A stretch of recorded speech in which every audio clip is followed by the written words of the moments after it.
suis Jean-Philippe Delhomme, je fais de la peinture et je dessine depuis longtemps. Et voilà, je suis venu vous parler de mon travail, de l'exposition que je vais faire dans quelques jours et de ce qui m'a amené à faire ça en fait. Quand j'étais aux Arts Déco, j'ai commencé par faire de la peinture. Et puis à cette époque-là, il y avait peu de peinture dans les galeries. C'était pas une chose qui intéressait tellement les gens. C'était le début du hip-hop. C'était le moment où il y avait ces graffitis à New York sur les métros. On voyait toutes ces images des métros new-yorkais peints. Et donc c'est ce qui m'inspirait le plus. C'est pour ça que je me suis dit, je vais plutôt faire des images qui soient imprimées. Mon idée, c'était de diffuser des images par les journaux, par la presse, par les affiches. Je voulais faire du dessin comme on fait de la photographie. Avoir la vie en fait d'un photographe de mode. J'allais voir des gens, ils me disaient « Ah oui, mais on ne peut pas montrer des vêtements avec des dessins, les gens ont besoin de voir des mannequins les porter. » Jusqu'au jour où je vais voir ces gens de ce grand magasin new-yorkais qui avait une réputation d'être plus avant-garde que les autres. Et eux ont dit « Oh oui, on va faire toute la campagne de pub avec tes dessins. » En fait, cette campagne était pour moi plus comme un projet artistique que comme de la publicité. C'était partout dans New York et les gens en fait se retrouvaient beaucoup dans ces dessins, plus que dans des mannequins photographiés. Et il y avait aussi un côté poétique. Et pour moi, c'est important ça, le côté poétique, l'association parfois du langage avec les images. Pendant toutes ces années où je continue d'ailleurs, à faire ces commandes, j'ai toujours en fait poursuivi un travail de peinture. C'est un peu le contraire de mon travail pour la presse ou pour les livres que je fais, où j'essaye d'avoir une prise sur la société, de dire quelque chose, de faire de l'humour. Quand je peins, j'essaye au contraire de regarder, montrer le moment. Voilà.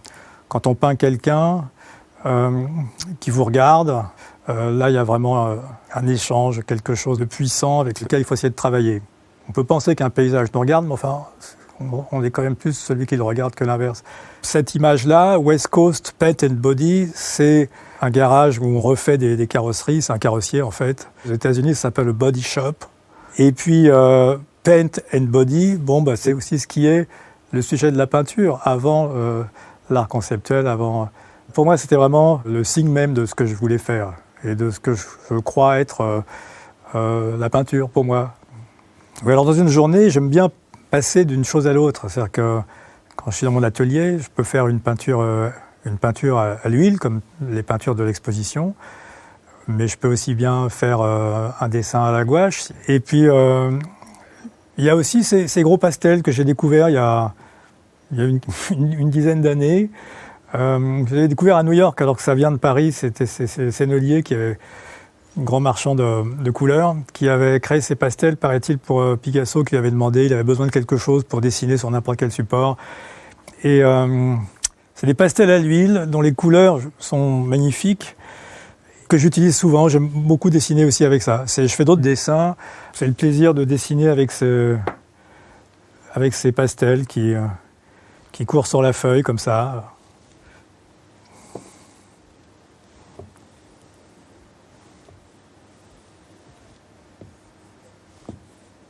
Faire un autre.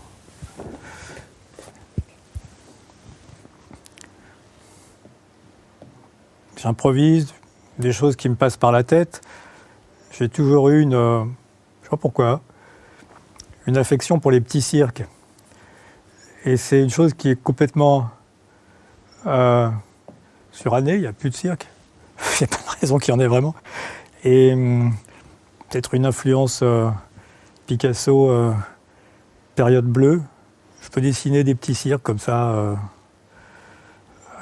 presque en mode automatique.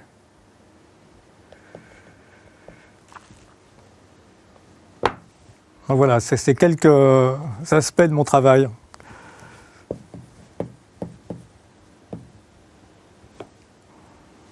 Au revoir.